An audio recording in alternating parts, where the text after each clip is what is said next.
আসসালামু আলাইকুম প্রিয় দর্শক, আমি এখন এসেছি এখানে রসুন। এগুলো হলো আমাদের দেশীয় জাতীয় রসুন।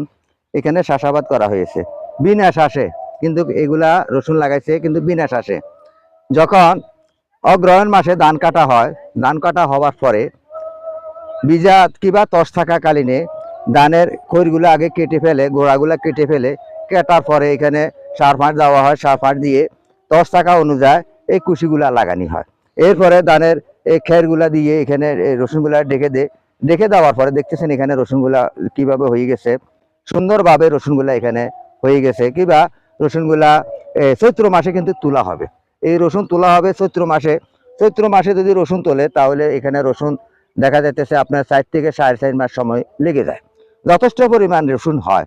এখানে কোনো প্রকারের হাল দিয়ে চাষ করা হয় না, কারণ বিনা শ্বাসে রসুনের চাষাবাদ করা হয়। এটা আমাদের দেশীয় জাতীয় রসুন, এখানে চাষাবাদ করা হয়েছে। আমার একটা বেয়াই ওইখানে কিন্তু রসুনে আপনার এই কীটনাশক মারতেছে। আমি ওনার থেকে কিছু সাক্ষাৎকার নিব। এখন উনি কয়বার এখানে কীটনাশক মারছে অবশ্যই তার কাছে আমি যাওয়ার জন্য চেষ্টা করব। এখানে দেখতেছেন এই পাশে রসুন, ওই পাশে রসুন, আমার পিছনে রসুন, চতুর্দিকে রসুন লাগানি হয়েছে। এখানে পাবনা কিবা নাটোর, রাজশাহী, রংপুর, কুষ্টিয়া, যশোর, এখানের মানুষ কেউ বেকার বসে থাকে না। সবাই কোনো কৃষিকাজে যুক্ত এবং কি কৃষিকাজ করে তাদের কৃষির উপরে তাদের নির্ভর।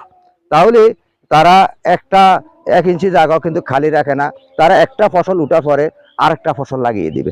একটা ফসল উঠে গেলে এরপর আরেকটা ফসল লাগিয়ে দিবে। রসুন, পেঁয়াজ, সরিষা এবং কি যে কোনো পণ্য তারা এখানে চাষাবাদ করে। তাহলে আমি এখন যে ইনি কীটনাশক মারতেছে আমি ওনার সাক্ষাৎকার নিব। প্রিয় দর্শক, আমি এখন আমার প্রান্তিক কৃষক, উনি আমার একজন বেয়াই। আগেও ওনার একটা সাক্ষাৎকার আপনারা দেখেছেন, ওনার সাক্ষাৎকার দিয়েছিলাম। বেয়াই, আচ্ছা আপনি এখানে এই যে রসুনগুলা লাগাইছেন এটা কি দেশীয় রসুন? হ্যাঁ, দেশি। এটা ইতালি রসুন, দেশীয় রসুন। আচ্ছা আপনি কীটনাশক এখন বন্ধ রাখেন, আমি আবার ভয় পাইতেছি। কারণ কীটনাশক মারতে হলে মুখে মাছ লাগাইতে হয়, বুঝছেন?